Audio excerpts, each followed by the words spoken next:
Bismillahirrahmanirrahim. Assalamualaikum warahmatullahi wabarakatuh. Salam sejahtera bagi kita semua. Perkenalkan, nama saya Emriadus Solihin, dosen tetap pada program studi pendidikan ekonomi IKIP Widya Dharma Surabaya. Pada kesempatan ini saya akan memaparkan tentang video micro teaching saya untuk persyaratan sertifikasi dosen tahun 2024. Pada video ini saya akan menyampaikan mata kuliah yang saya ampu, yaitu mata kuliah Perekonomian Indonesia dengan bobot 3 SKS.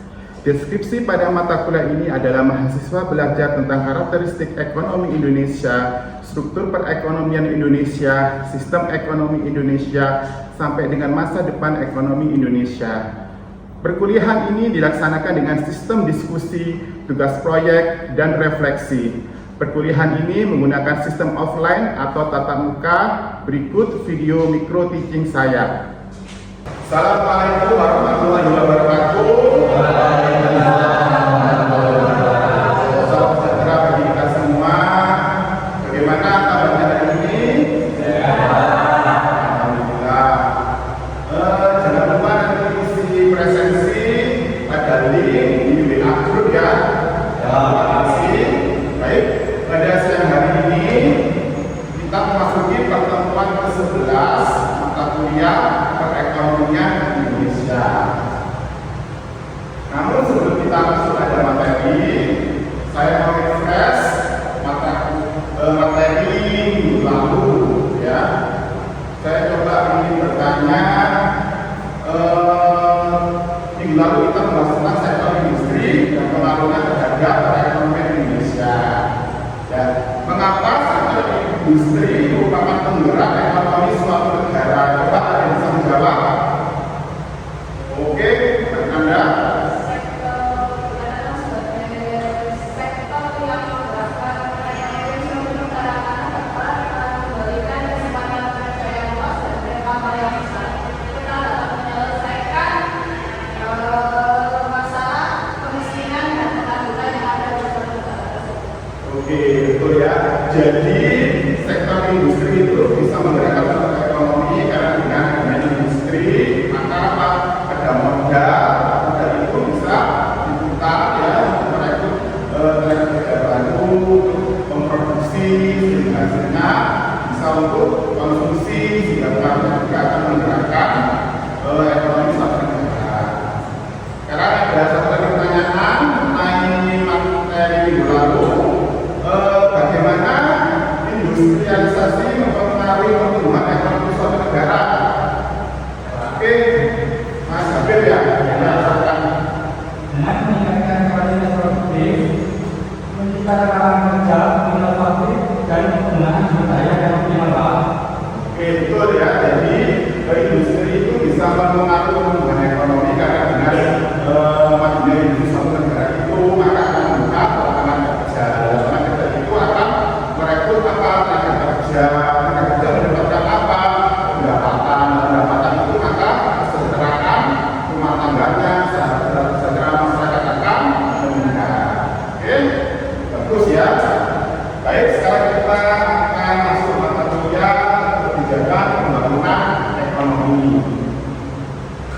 Jadi capaian pembelajaran mata kuliah ini kita harapkan bahwa mahasiswa mampu menjelaskan kebijakan tentang pembangunan ekonomi dengan bahan kajian dampak yang kita akan jelaskan dari definisi kebijakan pembangunan ekonomi, tujuan kebijakan pembangunan ekonomi, kebijakan ekonomi mikro dan kebijakan ekonomi makro. Ya, sekarang kita mengajar kepada kebijakan pembangunan ekonomi. Apa sih definisi atau pengertian dari kebijakan pembangunan ekonomi itu? Jadi di sini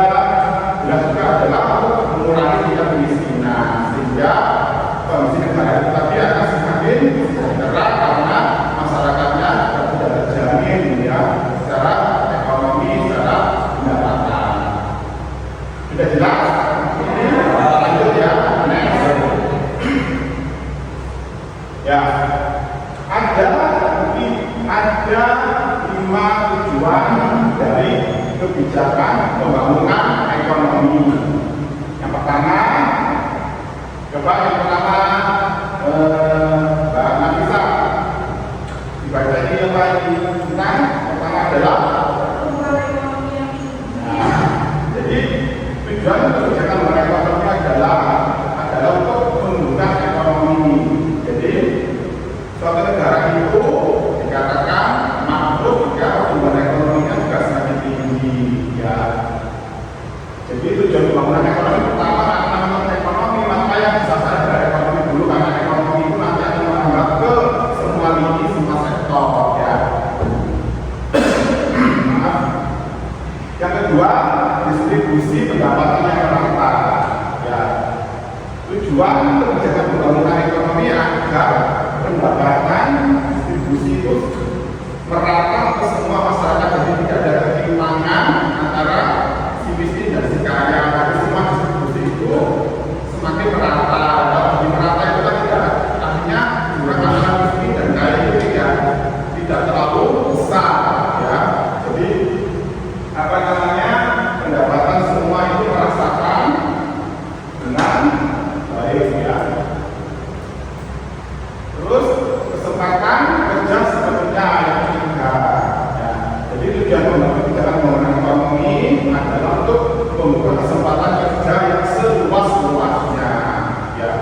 Jadi dengan ekonomi suatu negara itu baik, maka industri atau perusahaan-perusahaan yang ada di apa namanya negara tersebut itu juga kondisinya semakin baik, juga banyak yang bisa merekrut tenaga kerja, kesempatan kerja luas. Jadi apa tujuannya adalah untuk mengurangi pengangguran.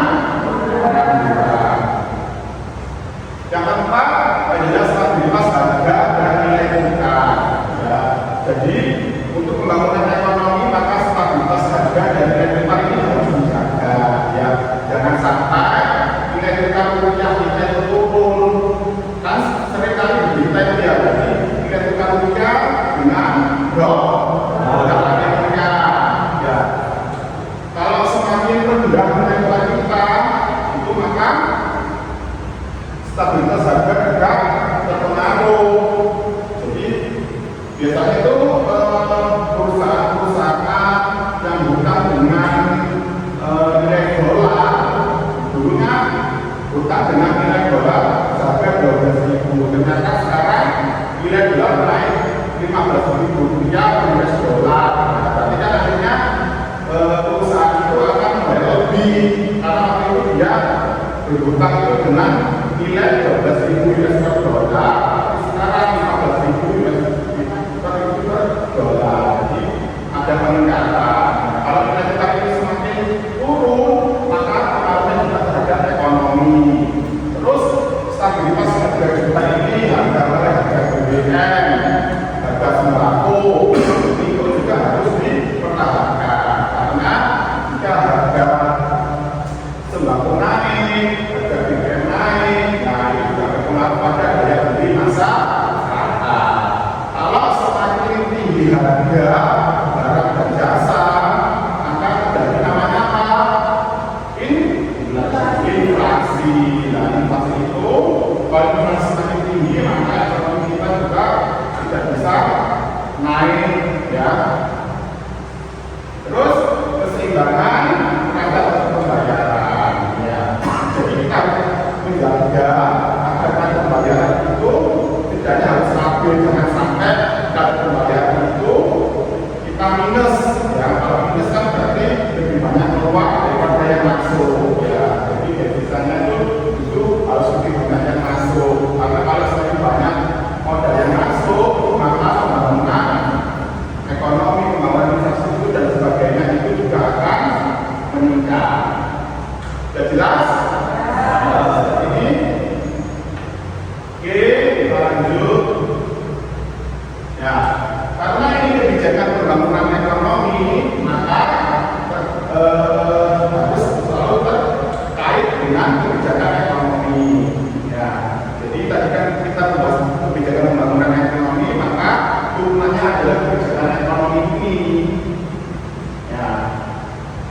kita mengetahui bahwa kebijakan ekonomi adalah mengatur pada tindakan sebuah kebijakan pemerintah dalam mengambil kebijakan atau keputusan di bidang ekonomi. Jadi kebijakan ekonomi itu bagaimana pemerintah mengambil strategi, langkah, keputusan di bidang ekonomi suatu negara. Ya, itu namanya kebijakan ekonomi. Sekarang saya mau tanya, kebijakan ekonomi di Indonesia itu ada berapa? Siapa yang bisa? Oke.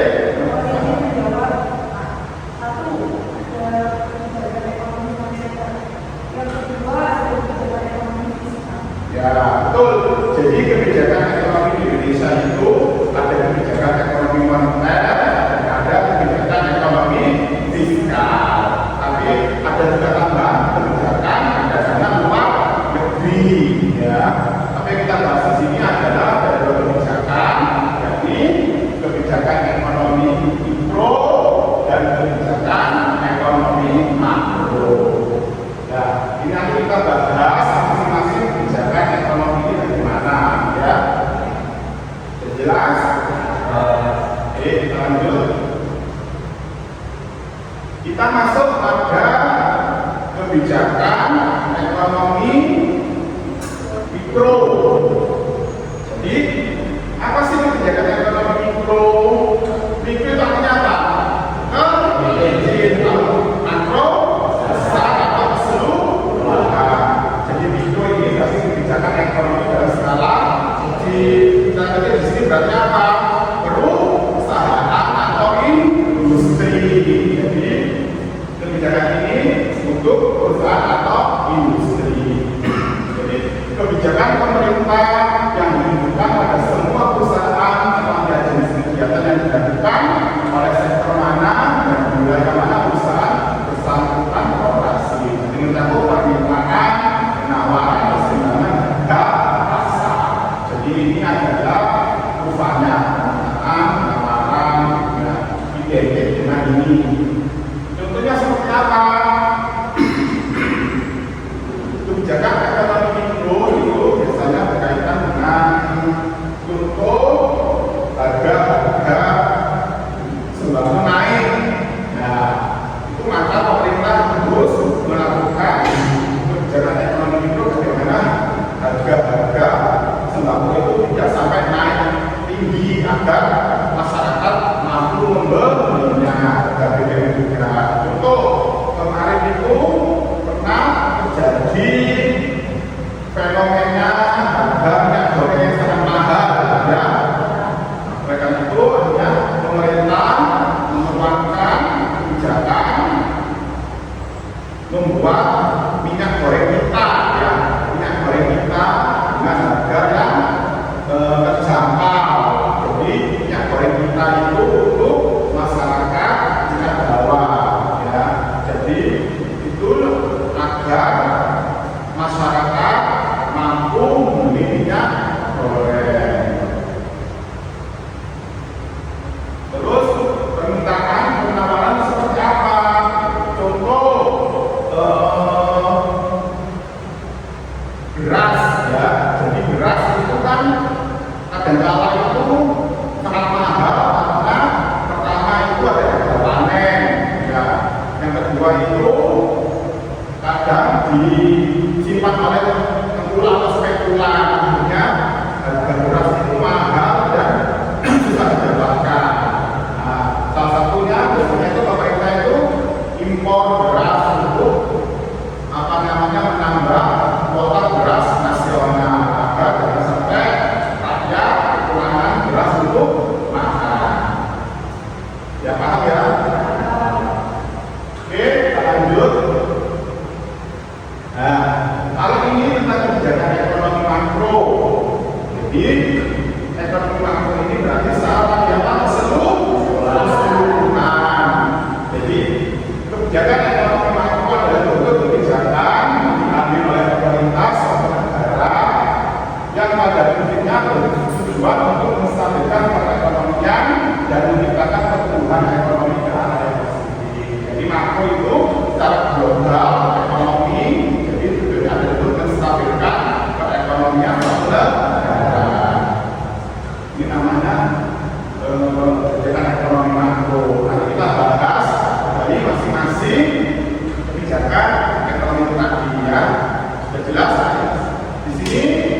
Oke, lanjut. Ya.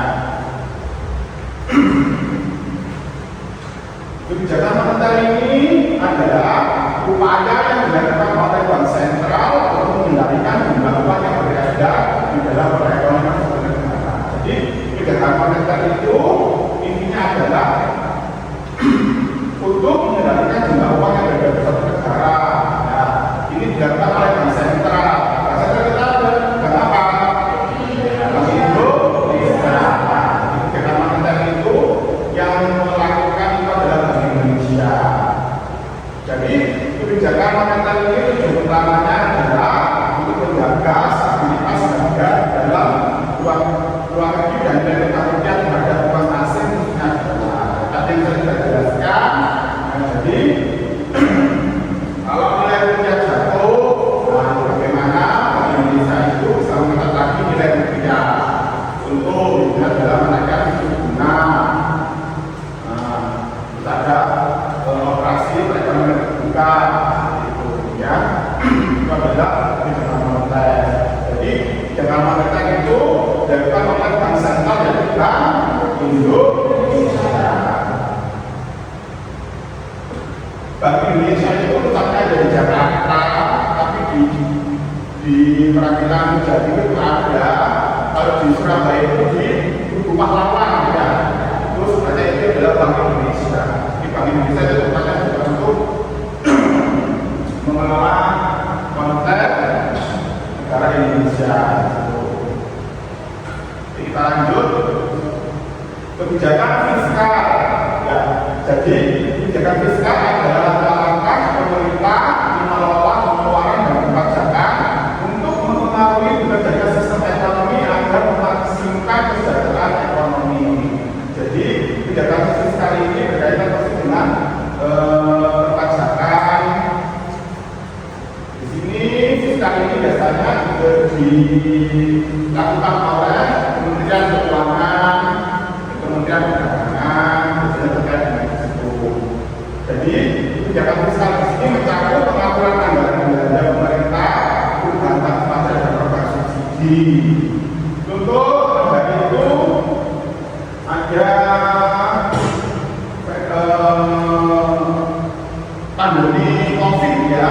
Nah, pandemi COVID itu menghantam semua lini atau sektor ya di seluruh kehidupan ya, maksudnya di masyarakat. Contohnya akhirnya perusahaan tutup, UKM itu akhirnya sudah tidak bisa bertahan. Oleh karena itu pemerintah melakukan subsidi, tentunya ada subsidi UKM ya. Terus juga ada subsidi untuk para pekerja, subsidi ya itu gunakan sebagai salah satu kebijakan fiskal agar ekonomi kita bisa bertahan. Terus tarif pajak ini juga karena itu waktu pandemi itu kan penjualan mobil itu turun ya, mendongkrak itu pemerintah menghapuskan biaya penjualan ya, sampai berapa persen seperti itu ya. Itu adalah salah satu merupakan kebijakan fiskal. Oke, mungkin ada pertanyaan mengenai kebijakan fiskal atau kebijakan ekonomi, silakan. Ya. Di saat kapal pemerintah menggunakan kebijakan moneter dan di saat kapal pemerintah menggunakan kebijakan fiskal, serta apakah keduanya bisa dijalankan secara bersamaan, Pak? Oh, bagus, pertanyaan bagus ya. Kapan pemerintah menggunakan kebijakan moneter dan kapan pemerintah menggunakan kebijakan fiskal, dan apakah kebijakan kedua tersebut bisa digunakan bersama? Kebijakan moneter itu dilakukan apabila ekonomi negara itu mengalami resesi atau depresi. Contoh tadi adalah nilai tukar rupiah anjlok seperti itu. Nah, kalau kebijakan fiskal digunakan itu apabila tadi, salah satunya inflasi, harga-harga kebutuhan itu naik tinggi. Jadi pemerintah membuat kebijakan fiskal agar mengatasi inflasi agar inflasi tidak menjulang tinggi. Jadi, apakah kedua kebijakan itu bisa dijalankan bersama atau bisa? Karena memang kondisi ekonomi kita mengalami hal seperti yang saya sebutkan tadi. Sudah jelas?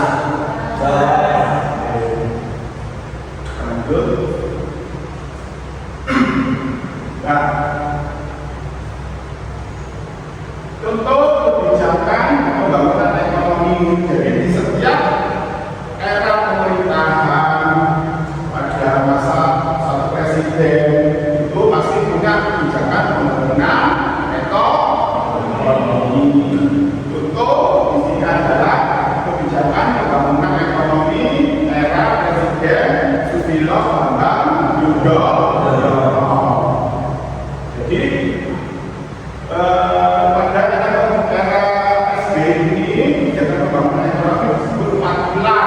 Jadi ada 4 pilar untuk membangun ekonomi pada era Presiden Susilo Bambang Yudhoyono. Yang pertama, mendorong pertumbuhan ekonomi atau growth. Jelas ya, kebijakan pembangunan itu adalah mendorong pertumbuhan ekonomi semakin tinggi. Terus yang kedua, menyediakan lapangan pekerjaan atau job. Jadi di sini bagaimana pemerintah SBY ini menyediakan lapangan pekerjaan yang seluas-luasnya agar tidak terjadi adanya pengangguran. Terus yang ketiga, menuntaskan kemiskinan atau kufur. Jadi bagaimana pemerintah SBY menuntaskan kemiskinan ini dengan bantuan, dengan subsidi seperti itu, agar kemiskinan semakin turun. Yang keempat adalah melestarikan lingkungan atau pro-environment. Jadi lingkungan ini penting selain ekonomi, faktor lingkungan juga penting. Bagaimana menjaga lingkungan negara kita agar tidak rusak. Contoh adalah menggunakan biak seperti hutan, kakao. Ya kalau hutan kita semakin habis, sumber daya kita juga semakin habis untuk pertambangan. Contoh kasus seperti ini adalah masalah korupsi timah ya, yang dilakukan oleh salah satunya oleh suaminya artis ya. Siapa yang tahu? Sandra Dewi. Kalau masalah artis tahu semua ya. Kalau masalah ekonomi nggak tahu lupa ya. Ya. Apa namanya? Jadi ternyata sumber-sumber daya alam kita itu dieksploitasi habis-habisan. Tapi hasilnya tidak untuk kesejahteraan rakyat, tapi untuk oknum-oknum tertentu. Itu lain adalah pertambangan freeport di Papua, bukan tembaga dan emas. Bayangkan itu paling besar sedunia. Tapi kenapa rakyat Papua kok kondisinya seperti itu? Ya semakin terbelakang. Karena apa? Itu tadi bahwa hasil sumber daya alam itu tidak masuk ke negara kita, tidak untuk rakyat, tapi yang untuk oknum-oknum tertentu. Jangan sampai terjadi seperti itu. Oke, sudah jelas. Jadi ini adalah bentuk dari kebijakan pembangunan ekonomi era Presiden Susilo Bambang Yudhoyono. Dan ini adalah terakhir dari perkuliahan kali ini. Maka sebelum untuk mata kuliah pada siang hari ini ada tugas kelompok ya, seperti yang lalu. Nanti diskusi, presentasi di depan kelas. Ya, jadi ini adalah bagaimana kebijakan pembangunan ekonomi di era Presiden Joko Widodo. Itu tolong dianalisis, dibuat, nanti dibuat poin, dibuat laporannya, dan nanti dipresentasikan untuk minggu depan. Paham? Sampai sini? Oke. Mungkin pada mata kuliah hari ini ada pertanyaan, atau sudah jelas? Oke, jadi mata kuliah pada siang hari ini saya berikan sampai di sini. Kurang lebihnya saya mohon maaf ya. Jangan lupa akses ya presensi di link yang sudah saya share di grup ya. Oke, kurang lebihnya saya mohon maaf. Saya akhiri. Wassalamualaikum warahmatullahi wabarakatuh. Terima kasih atas perhatian Bapak Ibu semuanya. Mohon maaf apabila ada kekurangan. Terima kasih dan wassalamualaikum warahmatullahi wabarakatuh.